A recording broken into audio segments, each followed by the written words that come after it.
Hey, thanks for joining us online here at Flatirons. We're continuing on in our series called Heart Attack. If you have any questions or if we can help you out with anything, you can hop online, flatironschurch.com on our website or any of our social media accounts, Facebook, Instagram, whatever. We're glad that you're here. Hope you enjoy.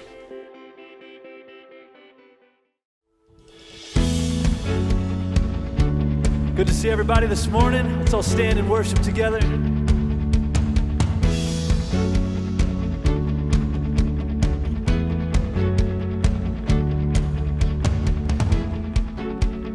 Heaven thundered and the world was born. Life begins and ends in the dust you form.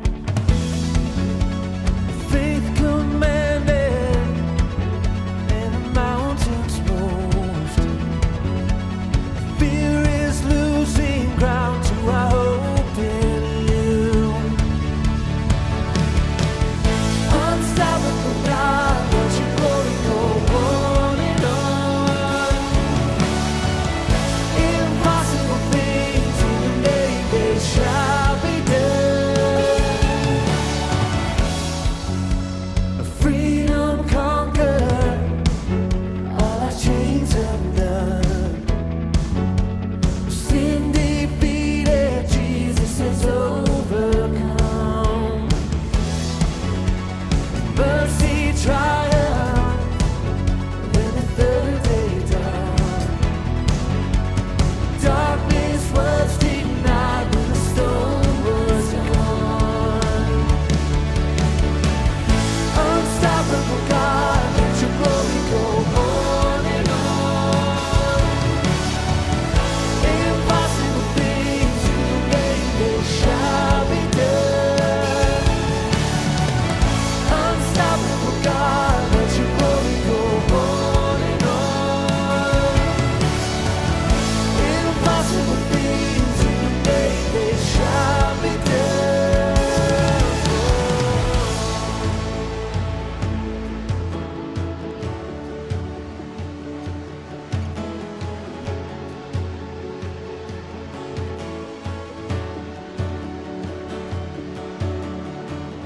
Nothing shall be impossible. Your kingdom reigns unstoppable. We'll shout your praise forevermore. Jesus, our God, unstoppable. Nothing shall be impossible. Your kingdom reigns unstoppable. We'll shout your praise forevermore. Jesus, our God, unstoppable. Nothing shall be impossible. Your kingdom reigns unstoppable. We'll shout your praise forevermore. Jesus, our God, unstoppable. Nothing shall be impossible. Your kingdom reigns unstoppable. We'll shout your praise forevermore. Jesus, our God, unstoppable.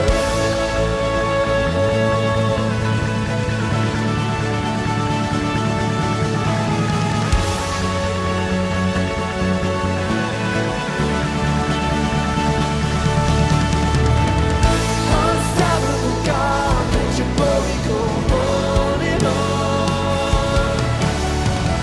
Impossible things in your name, they shall be done. Unstoppable God, let your glory go on and on.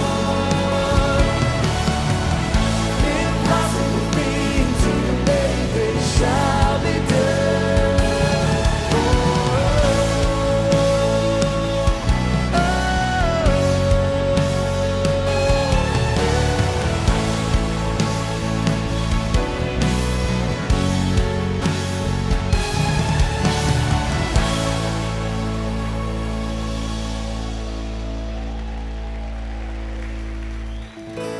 So this next song is one that our worship team wrote together, and we introduced it to you all last week. This song's all about running after the heart of Jesus, just like what we teach on the weekends here. I don't know about you guys, but it's something that I need to do.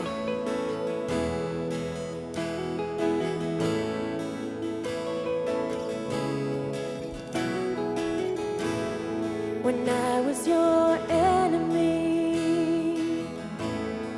You showed me mercy, mercy, when I feel unworthy. You say I'm royalty.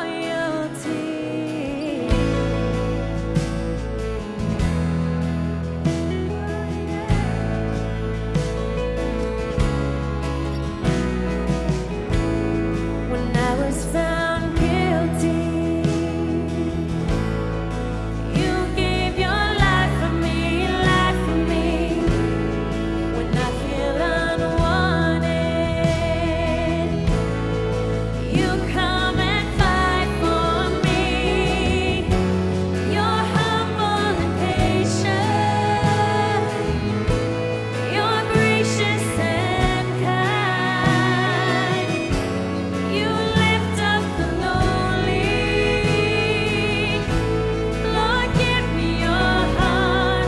I wanna be more like Jesus. More like you. God, take my heart and change me. I wanna be more like Jesus.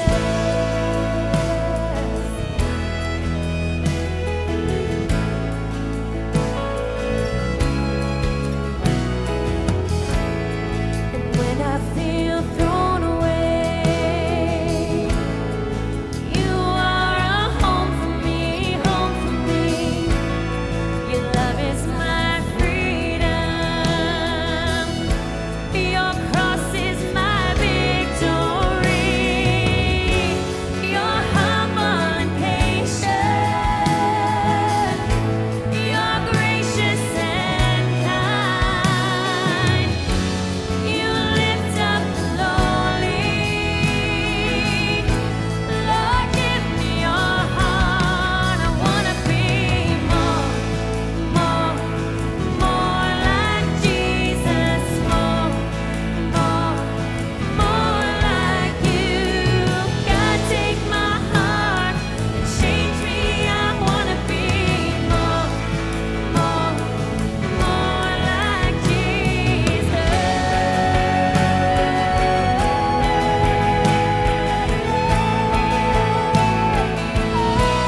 Be more like my God.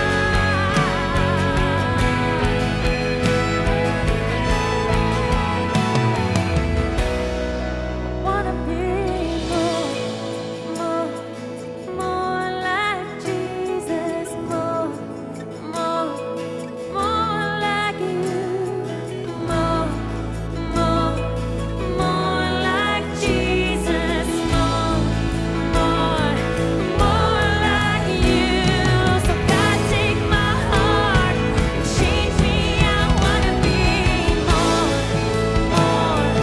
more like Jesus. More like you. God, take my heart and change me. I wanna be more like Jesus. More like Jesus.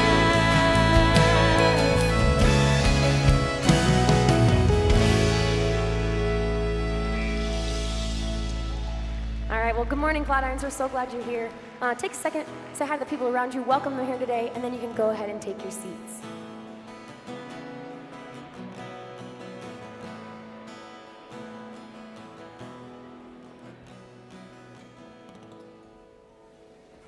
Hey, Flatirons, what's going on? How you doing? Awesome. Yeah, all right.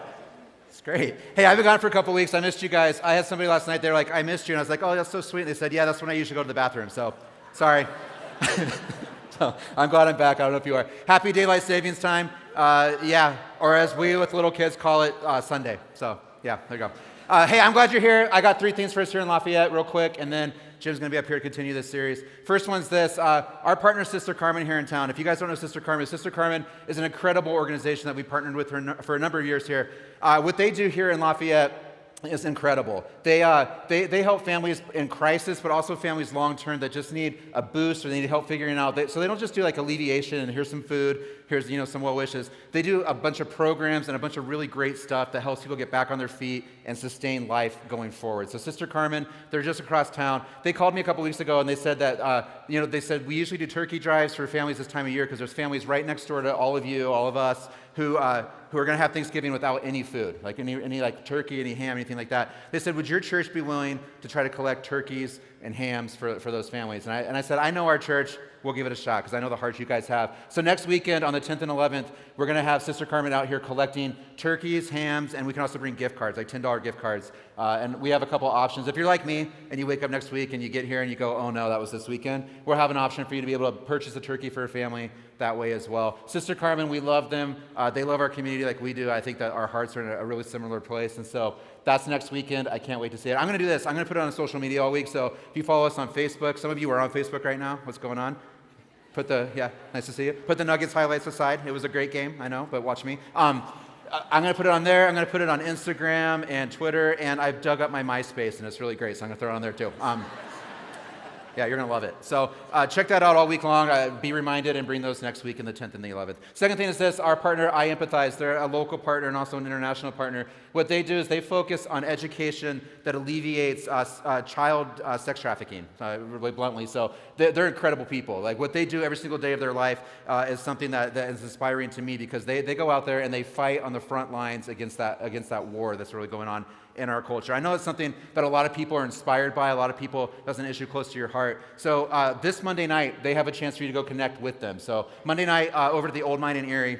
And if you don't know where that is, you guys remember back like 20 years ago, if you were in Colorado then, that Erie was like 3 buildings that were about to fall down, and that was all that was there. It's over in that part. They've rejuvenated. They got this old building that is really, really cool. They're calling it Sliders, and Empathizers. I think that's from Shakespeare, but I'm not sure. And it's Monday night from 6 to 8. It is a ticketed event, so if that's something where you go, I'd love to hear why they do what they do, what motivates them, what inspires them, how I can be a part of what they do. You can go ahead and take a picture of that link right there or dial it up on your phone right now. You can get tickets to that event. It's 6 to 8 in Erie. They would love to see you out there Monday night. Cool?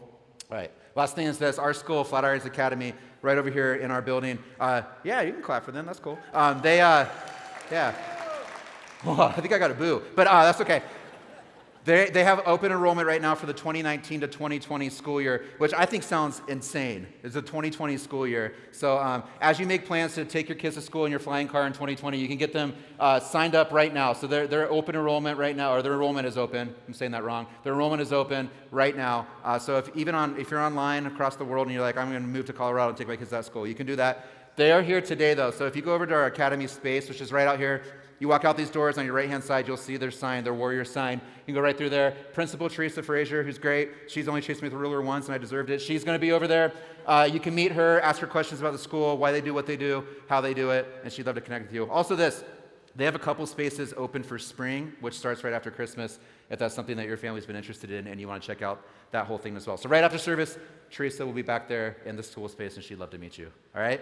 Cool. That was pretty good. So, hey, I got one more thing. So Jim's coming up here today. If you've been tracking with us in this series, they've been going through the Sermon on the Mount, and some of you probably read ahead, or maybe you've heard it before, or maybe you kind of know what's going on. So today Jim's going to be talking about marriage and divorce, right? And so just as a little precursor to it, it's not like a warning, like I'm not saying like head for the hills or anything like that. Somebody last night was like, I was terrified after you talked. I'm not trying to do that. But Jim thought it would be a good idea for me just to express to you guys that everybody, like this falls in a different place for everybody when we start talking about relationships, marriage, divorce. My parents got divorced a few years ago. It was a weird thing for me, and it's still something that I process all the time. Some of you, a lot of you, statistically, that's true for you as well. A lot of you have been through divorces, remarriages, whatever that might look like, and you have some fear right now about what Jim's going to talk about today, and I understand that. Also, some of you are in a process or in a place right now where your family is being affected with that at home. And if your kids are here with you, and so I know some of you bring your kids in here with you, and you're not ready for that conversation to fall on their ears today, Jim just thought it'd be a really good thing for us to say, kids ministry is still open. You can still take them over there because we really want to make sure we take care of your family well. So all that to say this, it's not scary, it's not graphic, there's nothing that's going to we're not like going to blow the lid off of the whole tooth fairy thing or anything like that, but I do want you to know this. I want you to know that Jim is going to lead with grace, and he's going to follow it with truth. And that's the thing that I think he does better than anybody in the world. And so we get to hear that today in a way that is really, really good. So don't be scared, but just know that that's about to happen. Cool? All right. Hey, the band's going to play one more song. They're playing a song by one of the three best musical acts of all time. It's like the Beatles, the Rolling Stones, and Blink-182. So I'm going to pray, and then we're going to make that happen. I'm not kidding. So God, thank you this morning as we walk in here. And God, we're talking about heavy things. And I think there's a reason why Jesus made this talk the center point of his ministry. Because they are difficult things. They were then and they are now. So God, I pray today as we come in here, and those of us who are fearful that we're going to have the same thing happen to us that happened years ago some other place. God, I just pray that you would help us to calm down, to help alleviate those fears and know that you are with us in this moment. God, that Jesus is for us and not against us. And so I pray this morning as we allow the words that Jesus spoke so long ago to resonate in our hearts this morning, whether we're a million miles away watching on Facebook or right in this room right now and it just feels so tangible and so real. God, I pray that you'd help us to connect to the things that Jim shares at the very heart of Jesus this morning, to know that you are for us and you have good things ahead. And we pray in Jesus' name. Amen.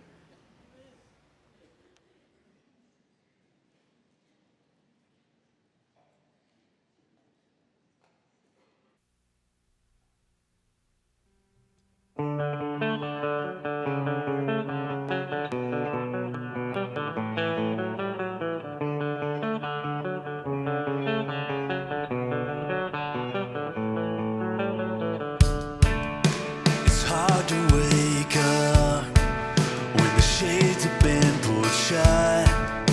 This house is haunted, it's so pathetic, it makes no sense at all. I'm ripe with things to say, the words rot and fall away.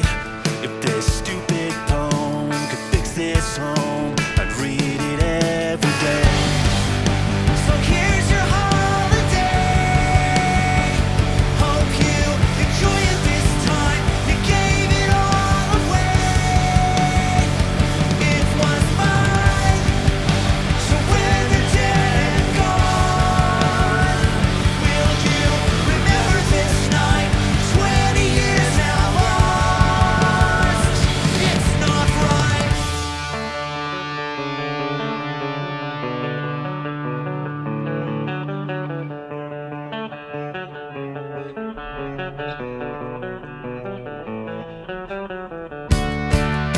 Their anger hurts my ears. Been running strong for 7 years. Rather than fix the problems, they never solve them. It makes no sense at all. I see them every day. We get along, so why can't they? If this is what he wants and it's what she wants, then why is there so much pain? So here's your holiday. Hope you enjoy it this time. You gave it all away.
Okay, so we're joining all the other campuses and around the world right now, and I don't know what happened to the other campuses, but I just received maybe the worst introduction ever. It started with, okay, Jim's going to speak, don't be scared, followed by a seizure warning.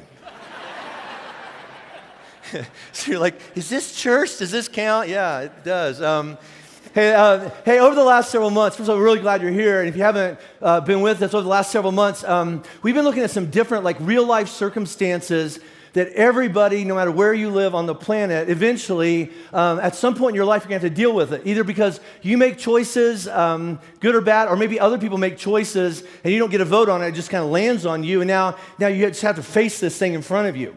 Real life situations, and what we're talking about today certainly will qualify as that. But the purpose of why Jesus is doing this in this talk he's given on the side of this hill is Jesus saying we're all going to have to face this stuff in our life, and there's two different ways to go about it. Around Flatirons, we say, like, there's always two deals on the table, and you get to pick which deal you go with. And so what he's saying is we go into it, but we're all looking for the same thing. It's like, if I do this way or I do it that way, hopefully on the other end, I'll be good. I'll be a good man, I'll be a good woman, I'll be a good person, I'll have a good life, whatever that is. And the important thing to remember here is that in all of Jesus' teaching, and let me just take a time out, what we're going to look at today, this is my opinion, probably more than any other part of the whole Bible, this is probably what I would say the most mistaught, misapplied, weaponized part of Scripture that I've ever experienced. Now, that's just my opinion on that. But the thing to remember on this is, in this whole Sermon on the Mount that Jesus is giving, that we're going to spend a whole year in, he's not handing out more rules or laws for you to follow so that if you do it right or do it wrong, maybe God will say you're good. Or maybe you'll be able to look in the mirror and go, I think I'm a good person based on if I did it right or wrong. So what Jesus is doing, and again, we don't ever think of Jesus like this, but Jesus has been watching what's going on in religious world, and basically, right in the middle of this talk, he says, I'm calling BS on something. I don't know if he called it that back then, but go with it. All right, I'm calling BS on the way people are misusing and abusing and then misapplying God's word and throwing it at people and hurting it at people. And here's what he's going to do. He's going to say, all right, there's two ways to approach this. He's going to say, all right, this way, this is what religion says about it. And I guess you can try to be good by doing it, by being religious, all right? But then he's going to follow it with, but I tell you that if that's the way you're going to approach this, you're going to miss the heart of God. You're going to miss, like, the intent of every law that God has ever given. If all you concentrate on the law and not think about the God who's behind that law, you're going to miss everything. Because here's kind of my big aha moment over the last year or two. Every law, the 10 Commandments and any other law you find in the Bible, every law from God always served one and usually two purposes. If you really analyze them, why would God give you laws? Well, every law serves one of these purposes. First of all, and think about this. If he gives you a law or a rule, it's to provide for you the best environment, like your best shot. Like, as long as this is here, you have a shot at what? For you to flourish and experience a good kind of life. And the Greek word we've been looking at is the dikaiosune. It's righteous. God's heart is dikaiosune. It's good. And he says, I want you to have that. God says, I want to give you my goodness so you experience this good life in my kingdom. So any rule I would give you, and just go through the 10 Commandments, he's trying to provide for you the best, like, life that you can actually experience a good life in. Does that make sense? And the other thing is this, is that to protect you from anything or anybody who would try to take away from you the good life that God meant for you to have and experience. Otherwise, he wouldn't give you the rule. I want to provide a good shot for you, and I want to protect you from anybody or anything that tries to take that away from you, because I love you. Now, listen, religion, it doesn't care about that. And again, some of us were raised in this kind of religious atmosphere. It's only concerned with, they didn't care about our hearts or our relationships with God or anybody else. It's only about, did you do it right? On the right day, in the right way, in the right amount of times, or whatever that is, all right? Did you do it right or wrong? And Jesus comes along and says, listen, you might want to rethink how you think about everything. Because God is much more, and we've hit this every week so far. Ben hit it last week. God is much more concerned about the person that you are and who you are becoming more than what you're doing right or wrong. Because what you do, right or wrong, is just an overflow of who you are. So let's work on who you are. Does that make sense? The kind of person you are. So Jesus is always going to say, hey, listen, we can look at rules and regulations and behaviors, but let's look at your heart. Right? For example, this is what we've covered so far over the last month in here. So if you want to go by religious law, the law just boils it down to, you want to be a good person? Don't murder one another. That's a high bar, right? So if you want to be a good person, just don't murder anybody. Jesus would say, okay, I guess that's good, but how about this? Let's look at why you're so angry all the time. And how that anger is coming out of you, and it's coming out the right way. It's not wrong to be angry, but your anger is coming out in ways that just murder everybody. Let's look at your heart. The law says, hey, just stop calling people bad names, at least out loud, all right? But Jesus says, okay, that would be better. But here's a better question. Why are you redefining the person that you're angry at or frustrated at as someone different than or less than what God says they are, who God says they are? Why do you want to call them that? What's going on in you that you want to call them that? So you can do something to them? Let's look at your heart. Then last week, Ben hit this. He says, the law just basically said, don't have sex with somebody that you're not currently married to. Which I preach this all the time. The world would just be a better place if that happened. Well, that's actually true, right? Jesus says, okay, but even if that's all you did, how about this? Let's look at this. Why are you mentally and relationally and sexually, you're looking for something good in all those relationships, you're looking in the wrong place. Let's look at that. Right? And that's what Ben talked about last week. So when we come to this part of this talk he gives, where Jesus is going to talk about, let's look at the current state of marriage and divorce going on in our world. The best way to figure out what's really going, crazy or wrong or whatever's going on, all right? It's not just to go, here's the rules about divorce. And as soon as you heard or read in your program, we're going to talk about marriage and divorce, here's what you're expecting. Jim's going to give the law. If you're a good Christian, this is what you're allowed to do and not allowed to do. But that's not what we're going to do today. We're going to go back and say, what was God's heart when he gave us any law or rule about marriage or divorce? What was he trying to provide us or protect us from? And then look at that and then go, you know what? If that's true, then maybe from now on, I need to make a better choice, a better decision. I might need to see things different, because I think we'd all agree with this, even if it's your first time ever coming to church. If you look at the condition of marriages in America or around the world, and families blowing up, and just what we see with our parents or with our kids, whatever that is, you look around and go, this is not working. No, nobody's going to look around and go, yeah, the state of marriage in America couldn't be better. Nobody's going to say that. See, we all agree something needs to change, okay? So that's what I want to look at today, all right? Now, I'm going to put a bunch of disclaimers out here because this is a tough subject. You all think this is water. It's only 9 o'clock. It's mostly water. So, it needs lime. Can we put lime there? So let me add a few disclaimers on here, okay? All right, before we jump into this. Because let's be honest, some of you came in here, wherever you're listening to this from, and you went, oh, and you kind of tightened up your sneakers because as soon as I say the wrong thing, you're going to bolt. Because here's what you're thinking. You're just waiting for me to throw stones at you, or Jesus to throw stones at you, or me to hand you more stones so you can just keep on stoning yourself. Or here's what some of you are doing, right? You went and got an extra piece of program because you're going to take notes. Because you're going to go let somebody have it right after church. Because now you are loaded for bear about what they did wrong. You know what I'm talking about. Your ex, fill in the blank. Right? So we're not going to do that. First, I want to tell you this. This is not an attempt to do an exhaustive study of everything the Bible has to say about marriage and divorce and every Bible verse and every reference and every kind of marriage and every kind of divorce in the whole universe. It's just too much. So I'm not even going to try to do that, all right? But I did kind of realize this. I was writing this talk this week, and it just got longer and longer and longer, and I went, you know what? I'm going to cut it in half. So I'm going to do half this talk today, and it's still going to go 6 minutes long, right? But I'm going to do half this talk today, and then half of it next week, because this is so important. I just don't want to say I'm going to cram it all in and then move on to another topic. So we're going to slow way down, and we're going to go really. The stakes are so high. The second thing is this is so important, is that back at Labor Day, I said that over the next year, we're going to spend all of our time working our way through the Sermon on the Mount. And I'm going to break my own rule here. This is how important what we're going to talk about this week and next week is so important. When we come back from Christmas break, because we always take the weekend off right after Christmas, but when we come back in January, we're going to push pause on the Sermon on the Mount, and we're going to go back, and I've been looking at this series I did about 5 or 6 years ago. It's one of my favorite series. I'd say it's one of the most impactful series that we've ever done here, called Reverse Engineering. And I'm going to go back and I'm going to rewrite that and bring it back in here. And we're going to target the hearts of men again, because again, men, we don't have all the blame, but we have a lot of it. Ladies, can I get an amen? Don't. All right.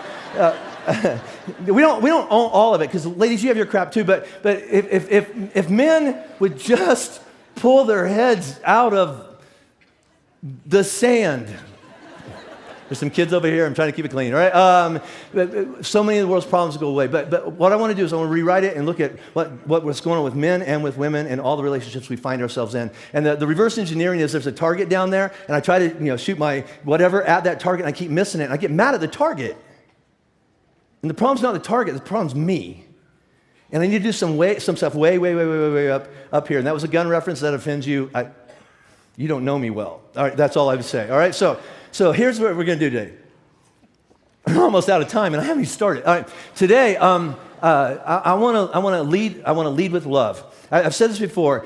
If you want to take notes, love, truth, and power in that order. And if you leave any of them out and go in the wrong order, it all falls apart. Love is the reason why Jesus even brings us up in the first place. Jesus really cares about us, and he sees that this part of our life has the potential to make our life so awesome and so horrible, right? If you have a good marriage, it's the closest thing to this side of heaven, all right? If you have a bad one, it's the closest thing to hell, this side of hell. It can be the best or the worst, and it's so important that if we get it right, it's great. And if we get it wrong, it destroys everything, all right? So he's going to say this. I want to show you the best way to provide and protect yourself and this person that you're connected to. I'm not going to pile on shame and blame. I have enough shame and blame and guilt. Did you need to come to church for more shame and guilt? So Jesus didn't come to give us shame and guilt. He came to deliver us from it. Got it? So that's what we're going to do. So I'm going to start with love. The only reason Jesus brings this up is that he loves us. The next thing is I'm going to point to what Jesus says is true. All right? Jesus says it's true. This isn't what I think is true or my opinion on truth. This is not Flatirons' official stance on marriage and divorce. No, it's just truth. Jesus says, this, I promise, in my world, in the way I design people, this stands up the best. This leads to a better life. All right? Now, it's truth for you. Now, this is really, really important, everybody, okay? Before we even get into this, this is truth for you, not your wife. This is not truth for your husband. This is not truth for your parents. This is truth for you. Jesus just wants to talk to you. She's not your deal. And you're not her Holy Spirit. Got it? All right? So Jesus wants to talk to you about your heart. He wants to talk to you about your heart. So I'm just going to say this. If you can't handle this, if you're going to get in the car in a few minutes and look over at the other person and go, did you take notes? Because I took them for you here, right? And don't, hey, mom and dad, you guys are jacked up, according to pastor. Don't do that. And you say, well, I can't promise that. Then please leave now. Okay? Because we're not going to beat each other up with this. All right? This is what Jesus says is true for you. And the third word is power. And that's not power up. Power is like spiritual power. Power gets stuff done. You're going to have to get up out of this room in about 35 minutes or so, and you're going to have to go say, what am I going to do with this? And I'm not going to tell you what to do. Here's the only thing I'm going to tell you what to do. Would you think about it? That's the application. All right? Will you just think about the way you've been thinking about stuff, and then decide if you want to come back some more. But that is between you and God. And this is not about if you do it right, you're a good Christian, and if you do it wrong, you're a bad Christian. As a matter of fact, because I wrote this whole talk, I just cut it in half, I've already written the end. At the very end of this talk, Jesus says, listen, I'll be honest with you, not everybody's going to be able to accept what I'm about to teach you. And those who can should. And those who can't, well, you're still welcome. And then he does a mic drop and walks out of the field. And they're like, is there any more? No, think about it. That's it. All right? He does promise that with God's power in his kingdom, things that were impossible are now possible. Even if when you sit in here and hear what I'm saying today, you can go, it's not possible. I understand. Just think about it, all right? Jesus has been saying over and over, if what you have or what you've had in the past is working, hold on to it. But if it's not, just think about what Jesus has to offer you and then maybe rethink everything, including marriage and divorce, right? Is that fair?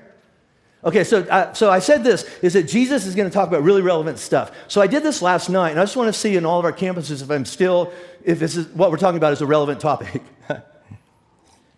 Here's what I mean by that. You don't have to do this, but last night they did, so they're better people than you if you don't. So, I'm kidding.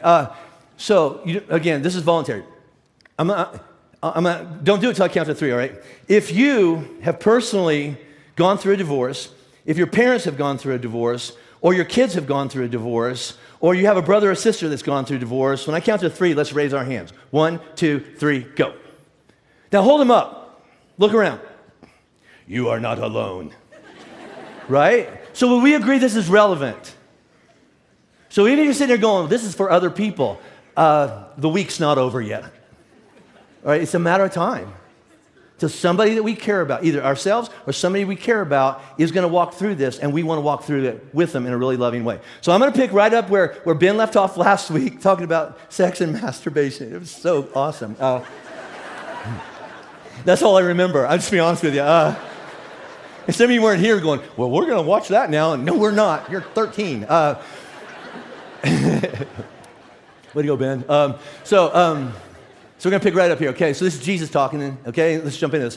It has been said, and that's Jesus' way of saying, so the religious way to be good, all right? It's been said, anyone who divorces his wife must give her a certificate of divorce. And so the religious world that Jesus walks into, the way that religion said that you could consider yourself a good man, a good person, is to keep the law, the Jewish law about divorce, which has nothing about the relationship between the two of you, your relationship with God, anything. It's just about, it was only concerned with behavior, which was if you want to divorce your wife, and then there's 2 schools of thoughts on this.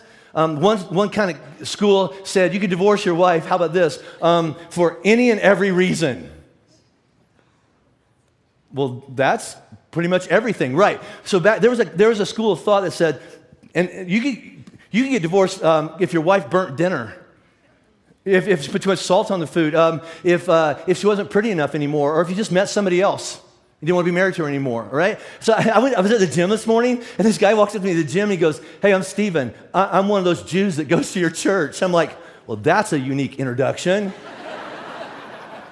And his whole family, they did the kosher food, all growing up. And he said, you know what you were talking about divorcing for over seasoning food, stuff like that, that's still on the books.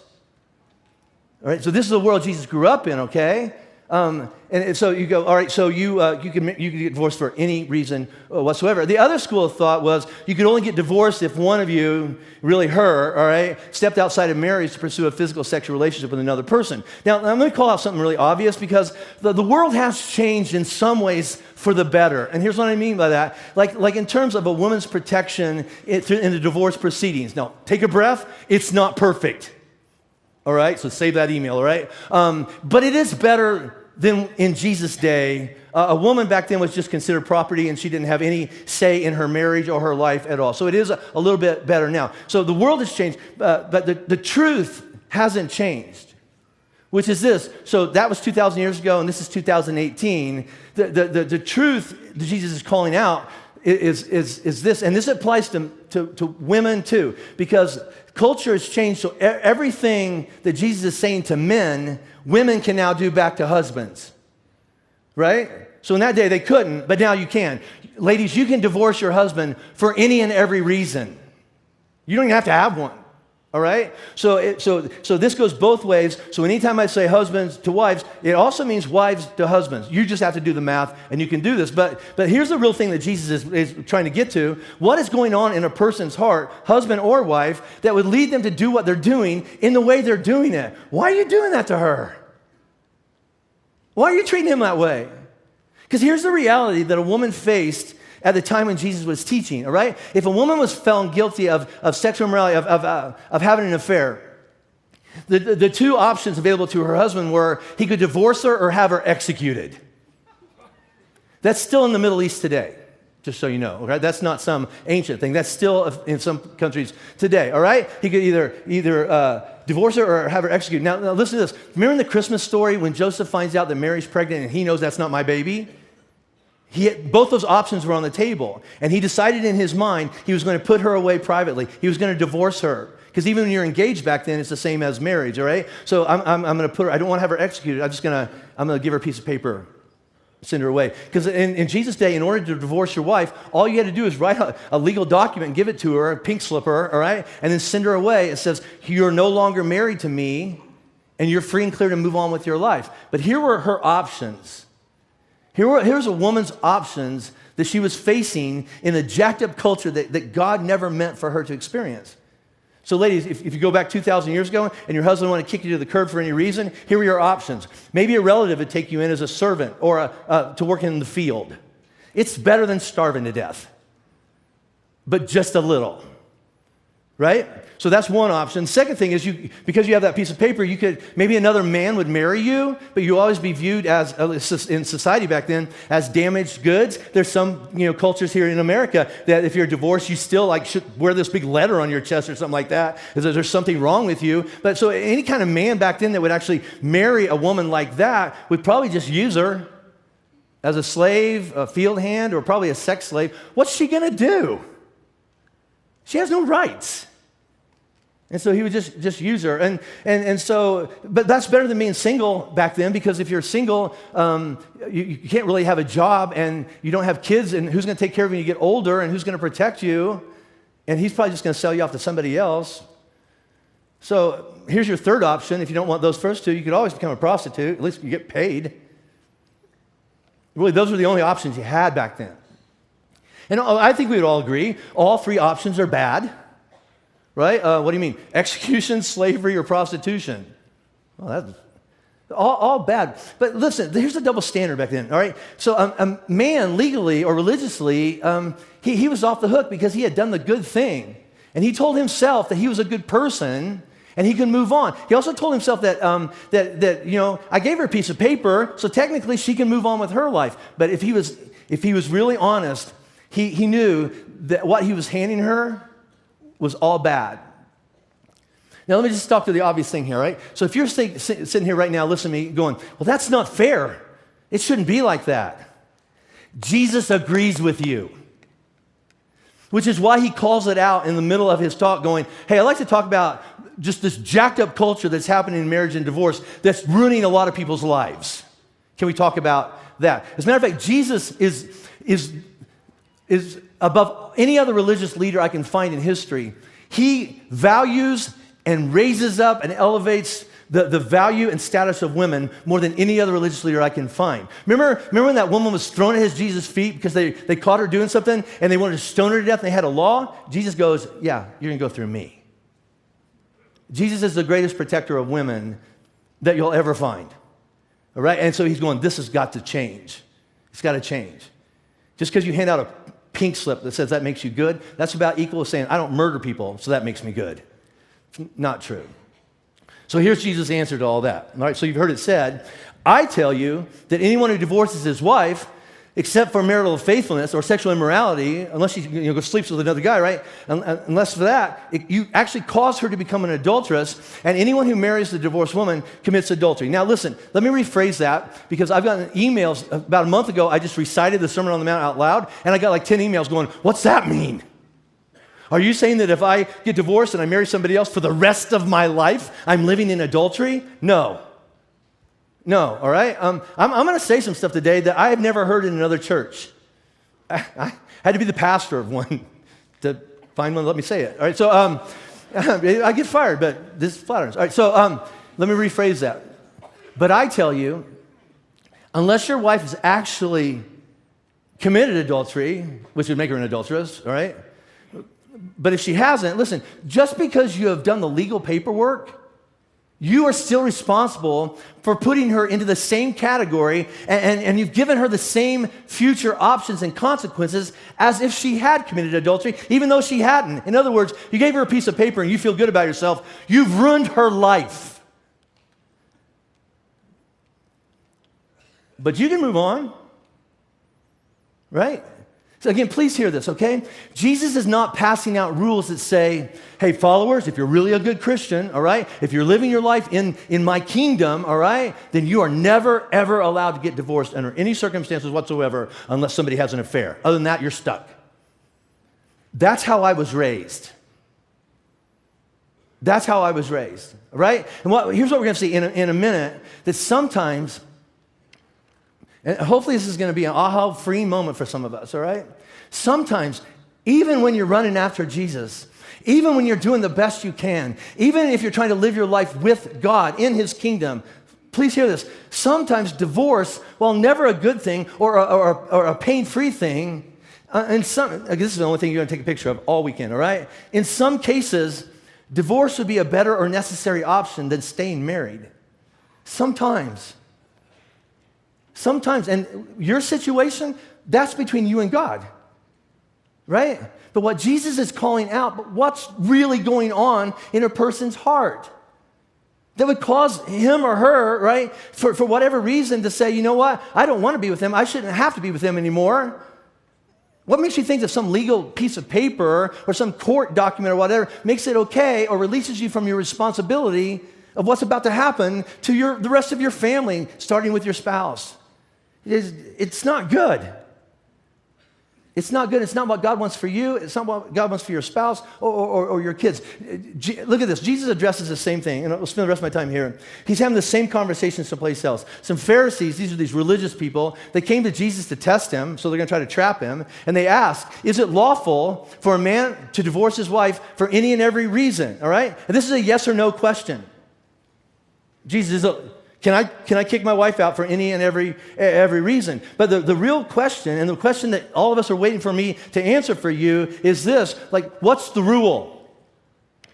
What's the rule about divorce that allows a person to still qualify to be a good person? I'm a Christian, so what's a rule so I can go ahead and get divorced but still call myself a Christian? Something like that. What must I do? What am I not allowed to do? And it's the wrong question, right? Here's how Jesus responds to, can I get a divorce? Well, haven't you read? Time out. They read. The people he's talking to memorized the first 5 books of the Bible.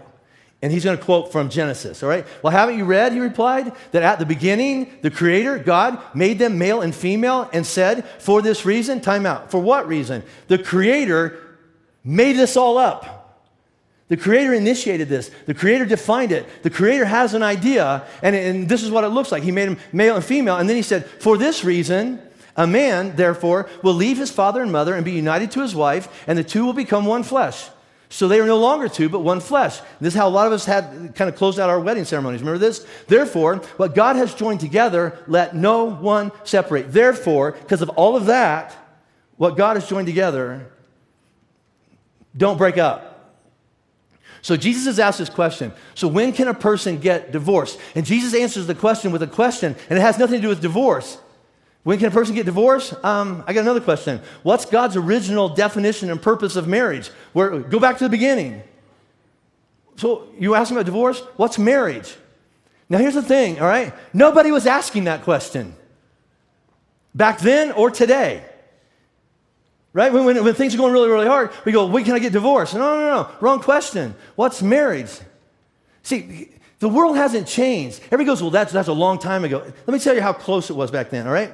So back then in Jesus' day, nobody listening to Jesus had any hope whatsoever or any expectation of getting married sometime in your 20s and being married to the same person for the rest of their life. It was ridiculous. In Jesus' day, people were getting married and divorced 13, 14 times. They had a lot of bad cooks burning dinner. I don't know what the problem was there, but that's not really funny. Listen, so much so, that when Jesus says that, his disciples, and I'm not talking about all those people sitting on the side of the hill listening to him for the first time, people who were close to him, who had followed him around for like a year at that point, they hear Jesus say, this is what marriage is, and they look back at Jesus and they go, Lord, that's not realistic in today's modern world, year 30. Right? The same thing we say, we just fill in 2018. That's not, They actually say this to him, Jesus, if that's what marriage is, forever. It'd be better just not get married. And Jesus doesn't argue with them. Yeah.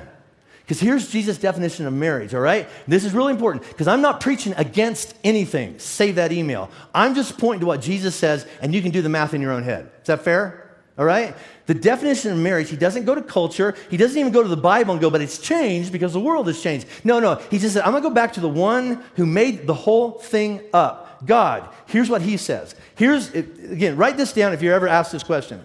According to God, the definition and purpose of marriage is one man, and what do you mean? So the Hebrew word is a masculine noun, image, all right?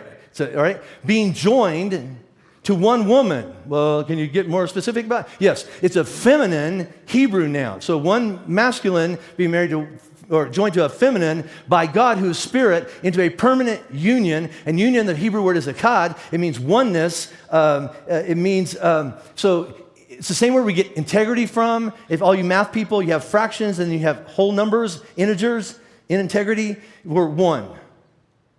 One, okay? That's what he's saying. So here's what he's saying. So image is a masculine noun. Likeness is a feminine noun being joined by a spiritual bond. Three becoming one. You want to get mystical? Right? Let's go even higher so you understand when Jesus is saying marriage, here's what he's thinking about. How about this? Marriage is an earthly portrayal of the spiritual Trinitarian community of mutual love, respect, intimacy, and submission to one another, modeled after the community of the Father, Son, and Holy Spirit. Boom. That's what you got into. That's what you might get into, right? What do you mean? Your marriage was supposed to be an earthly portrayal of the Trinity coming together, loving one another, serving one another, mutually submitting to one another, laying down their rights like Jesus did. He laid down his position as God to go and serve me. I'd sign up for that marriage, wouldn't you? Jesus, that's what marriage is. To which those loophole religious people, they didn't argue with him. They knew the Hebrew. They didn't disagree. So what they did is they did what all of our kids do. Sorry, kids, here's what we do all the time, right? Yeah? Well, what about that? And they threw a Bible verse at Jesus. Don't do that. Why then, they asked, did Moses command that a man give his wife a certificate of divorce and send her away? So when they say Moses, they really mean God, because God told Moses, hey, go tell the people this, all right? So why does God command that when a man divorces his wife, he gives her a certificate to send her away? They have a Bible verse. Christians, we are so good at finding this obscure little Bible verse that we don't use any other time unless we want to throw it at somebody and kind of leverage up our position and then manipulate other people to do stuff. We're so good at that, right? We don't even know what that Bible verse is, but every husband in here goes, well, I just know I'm the head of the house. You're supposed to submit to me. What's the rest of the verse? And lay down your life like Christ laid down for the church. I didn't read that part. I know. It's the rest of the verse, though. So quote it all or shut up, right? So that's what we do. We do that all the time. They're just trying to prove their point. So I can be a good religious person. And Jesus knows what's going on. He knows what we do to each other with the Bible. And by the way, don't ever use the Bible to argue with Jesus. You lose every time. Jesus replied, Moses permitted you to divorce your wives because your hearts are what? It's a heart issue. Moses permitted you to divorce your wives because your hearts are hard. But it was not this way from the beginning. And I tell you that anyone who divorces his wife, again, except for sexual immorality, and marries another woman, commits adultery. And I'm not saying you have to get divorced for that, but it's tough. And I know people that have actually worked through it. Sometimes it's just so tough, you're going, I can't get to the other side of it, okay, all right? So maybe you have to give a certificate of divorce, but listen, don't get flippant about this. So follow me on this. Here's what I mean by that. Jesus says that marriage is a permanent spiritual union between a man and a woman and God, three becoming one, and it should not be broken. Followed by this question, yeah? Well, then why is there a Bible verse that allows divorce in certain situations? Jesus, Pastor Jim, whatever, right? Answer, because your hearts are hard. What do you mean my heart's hard? It's stubborn. And listen, I don't want to even listen to it. I don't hear what God says. I don't agree with God. See, the reason that God allows divorce in certain cases of adultery or abuse, and he does, It's because hard-hearted people attack one another, injure one another, and destroy the lives of people who, if they, without a merciful escape or path to safety, you would suffer unimaginable pain, loss, or death. He does it because he's merciful. So please hear this. And again, I've never heard another church say this. So write this down, or you might want to find another church. But Jesus is not saying no divorce ever, if you're a Christian, a good one anyway. It's not in the Bible. It's not true. I've heard it preached all my life. But that would be an abusive, cruel rule that God would never lay on people that he loves. Can you even imagine the character of God going, hey, sorry you made a bad choice and it turned on you. Suck it up. You're stuck with it for the rest of your life till death do you part. Does that seem consistent with the character of God at all? No. See, Jesus is saying, or he's reminding us of this. Before we even talk about divorce, he's saying this, hey, marriage is meant to be more than what we have defined it to be. It's not some flippant thing. You want to go to Vegas. You want to jump in and out? It doesn't work, we'll get out of it. And I'll find another one. And then if that doesn't work, I'll get out of it. And I'll find another one. It's more.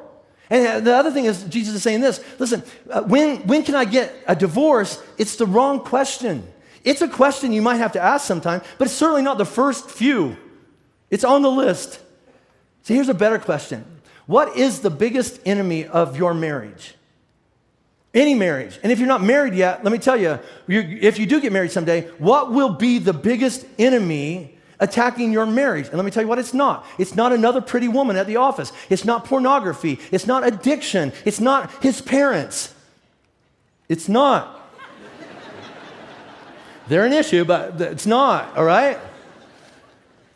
Look at your own marriage. What is the biggest thing attacking your marriage? Here's the answer. A hard heart.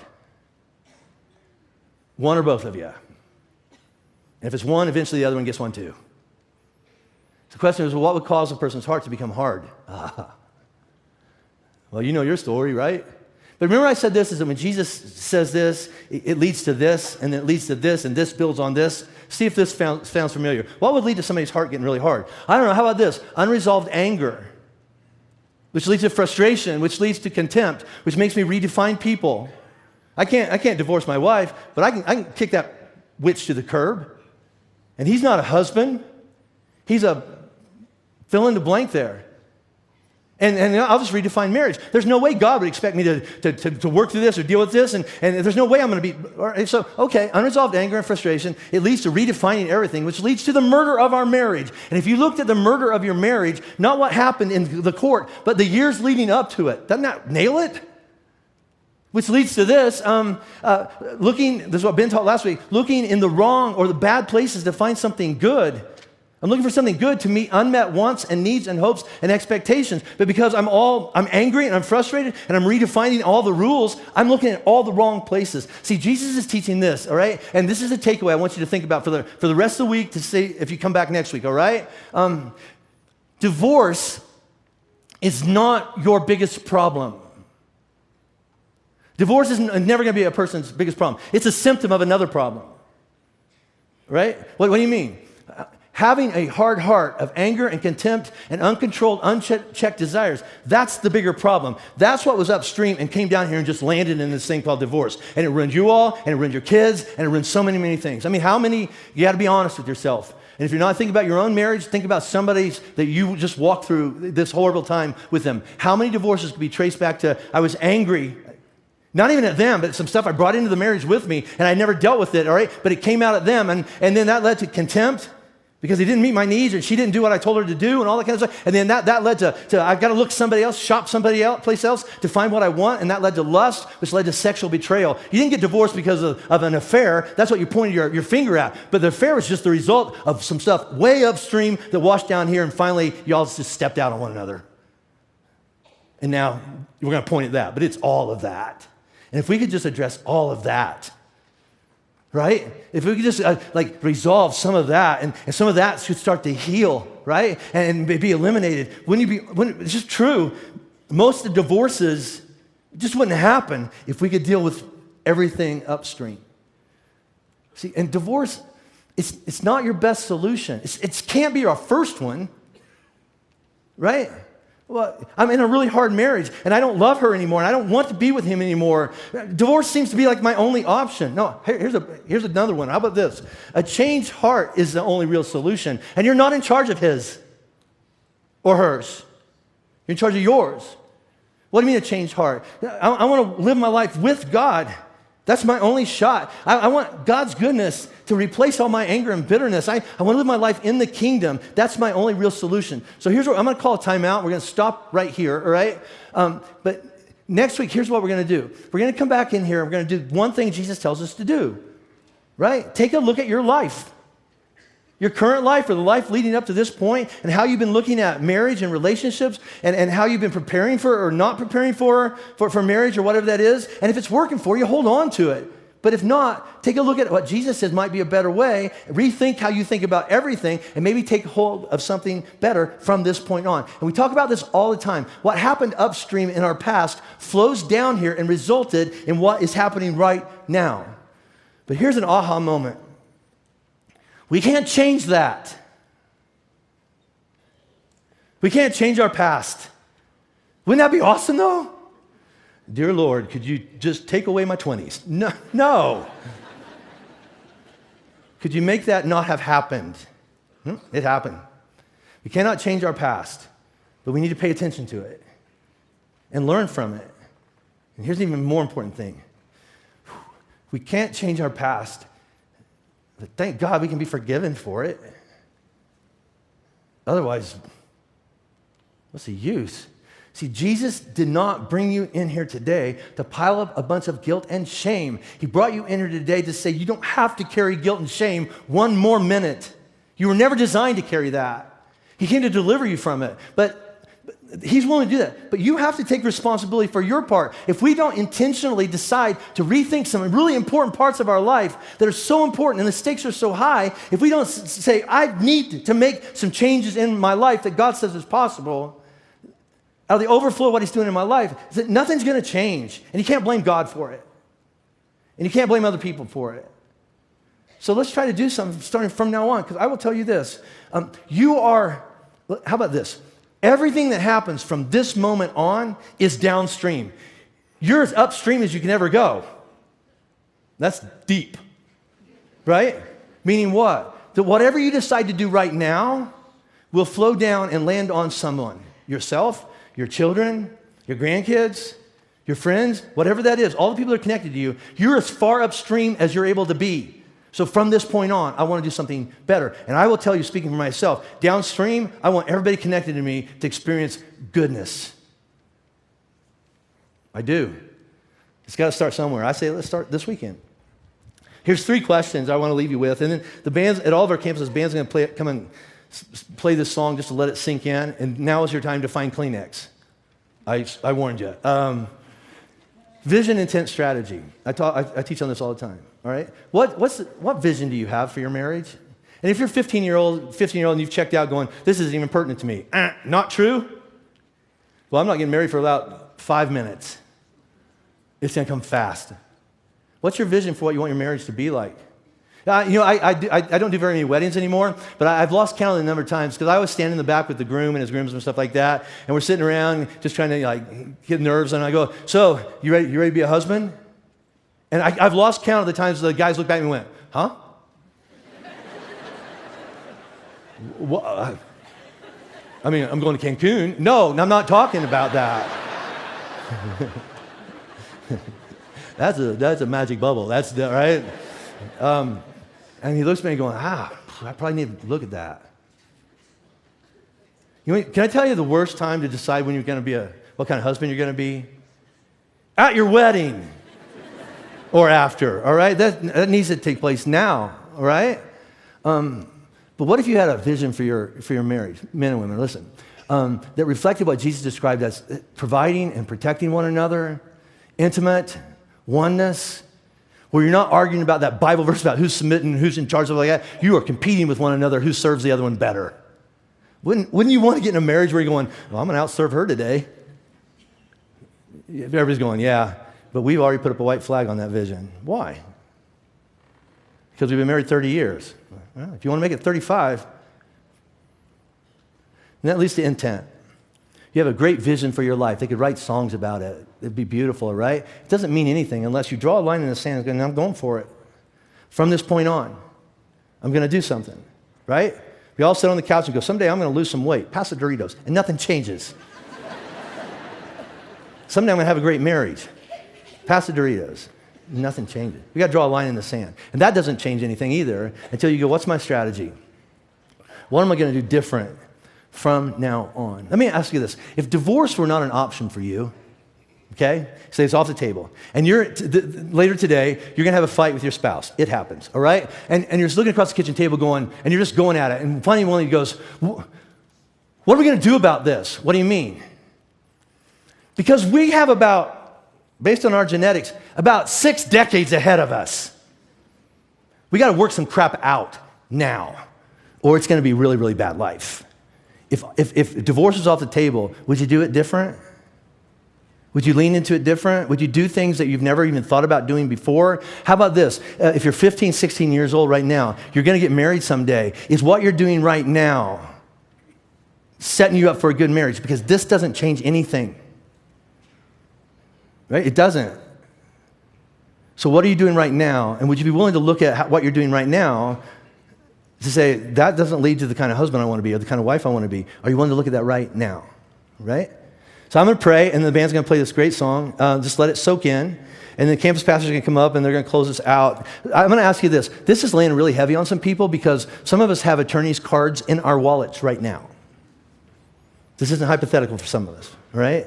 So I'm going to ask you, if you have to leave, you have to leave because I'm 6 minutes over. I get it, and I'm sorry. I'm not even sorry. I don't even believe me anymore, do you? When I say it, no, that guy, no. I pray. I don't know what to say. If you can just sit still for a few more minutes, just to let some people have their space with God and with one another in their own hearts, that'd be great. God, in this moment right now, I guess I'm trying to make jokes because I just know how hard this is. I'm trying to break the tension because some of us are feeling anger and shame and guilt and condemnation, and we're feeling trapped and we're feeling hopeless, but that's not the point. The point is to deliver us from all of that and give us something better. And you say better is possible. You say goodness, the kaiosune, is actually possible for people like us in your kingdom. So we ask for forgiveness for our past, but we want a different future. But we need you to show us how to do that and give us the strength to do it. We're open to rethinking everything. That's my prayer. In Jesus' name, amen.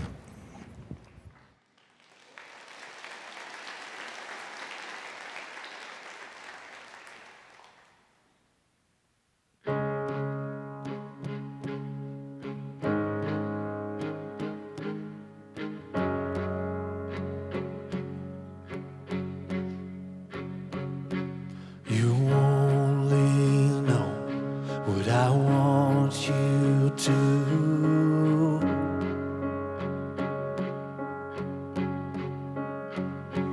I know everything you don't want me to.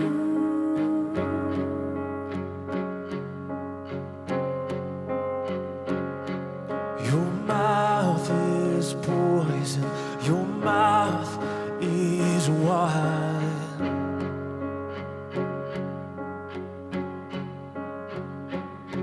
You think your dreams are the same as mine.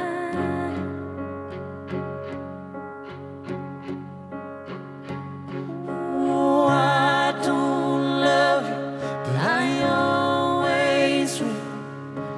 I don't love you, but I always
So that's heavy.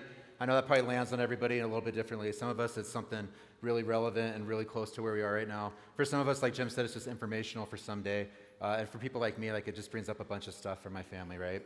I want you guys to know this here at Lafayette and out there online too, is that we have a bunch of resources for you. So if that's something that you go, I need someone to talk to today. Hey, there's one more song too. If you guys like songs instead of me, you can stay. But we have a prayer team here every single week that comes right up here at the front of the stage, and they're here to just pray with you about whatever's on your heart right in that moment, which is a really good thing. But also all throughout the week, we have an incredible care team here at the Lafayette campus. So Lisa and Trey are two of the people that meet with anybody who needs an appointment, and it's free, it's confidential. Lisa keeps me sane, she's amazing. All you have to do to get an appointment with them is to email care@flatirons.church.com, or on Monday morning, call the church office and just tell them that you need help. Care@flatirons.church.com. And if you're out there on Facebook or whatever, YouTube, and that's something you want to, they can do phone appointments. So it's the same email address, care@flatirons.church.com. They'd love to connect with you. And I also want you to do this. I'm going to be out there in the lobby. We have a pastor on call. We have resources available to you all the time. We're a big church, obviously, and there's a lot of people who need help, and we try our very best to find help for everybody. And if there's ever been a failure in that, and you're like, I'm not trying that again, that's not me. So come talk to me, and I'd love to find you help. Cool? All right, I'm going to pray. These guys got one more song. Thanks so much for being here today. God, I thank you for every person in this room and out there online watching right now, God, that is someone who matters to you. And so, God, I pray that no matter what kind of feelings this brought up today, if the truth part hit us harder than the grace part did, God, I pray that right now in this moment we can know that Jesus is with us in this fight. That no matter what our family situation, past, present, looks like, God, that we can know the future could be different. And like Jim said, that we have this opportunity now to control what comes next, not to worry about wiping something out from the past. So God, thank you for who you are. Thank you that you're that kind of God that cares about us that much, and help us to connect with that in a really new and real way as we leave this building today. We love you. We pray this in the name of Jesus. Amen.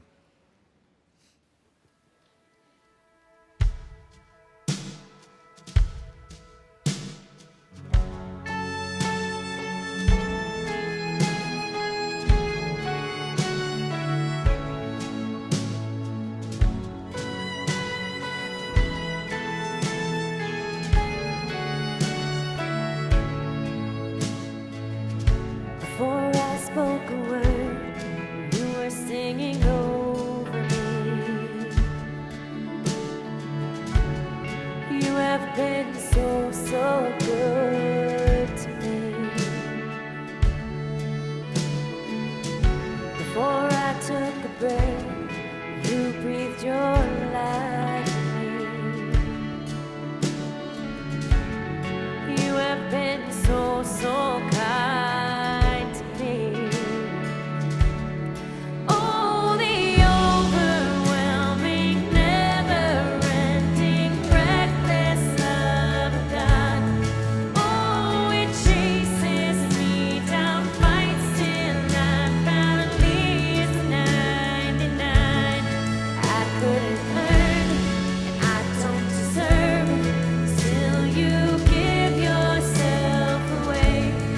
Oh, the overwhelming, never-ending, reckless love of God. Yeah.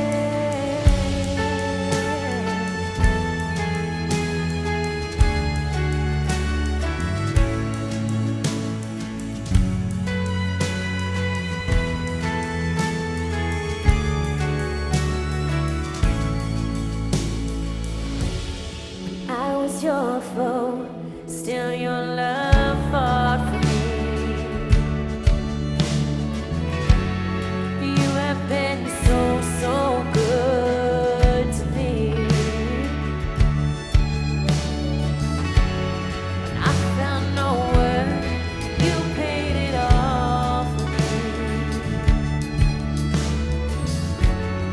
You have been so, so kind to me. Oh,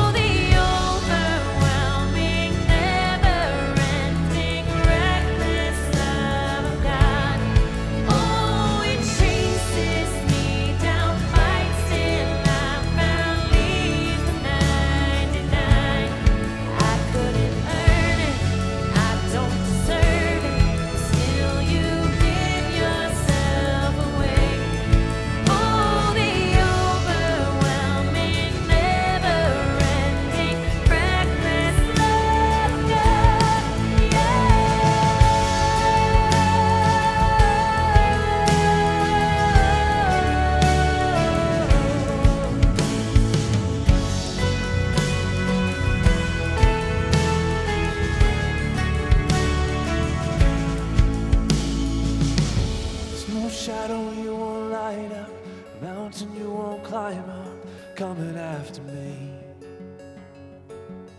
There's no wall you won't kick down, no lie you won't tear down, coming after me. There's no shadow you won't light up, mountain you won't climb up, coming after me. There's no wall you won't kick down, no lie you won't tear down, coming after me. Come on. There's no shadow you won't light up, mountain you won't climb up, coming after me. There's no wall you won't kick down, no lie you won't tear down, coming after me. There's no shadow you won't light up, mountain you won't climb up, coming after me. There's no wall you won't kick down, no lie you won't tear down, coming after me. Oh, the overwhelming, never-ending, reckless love of God. Oh, it chases me down, fights till I'm found. He's the 99. I couldn't earn it, I don't deserve it. Still, you give yourself away.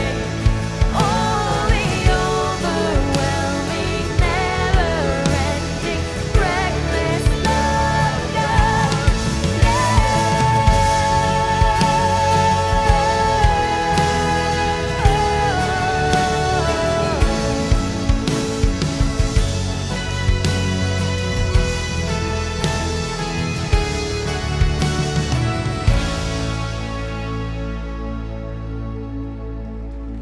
Flatirons, we love you guys so much. Thank you for being here. If you need prayer for anything, if something's stirring in you, we've got a great prayer team down front in front of the stage. They would love to pray with you. Have a great week, everybody.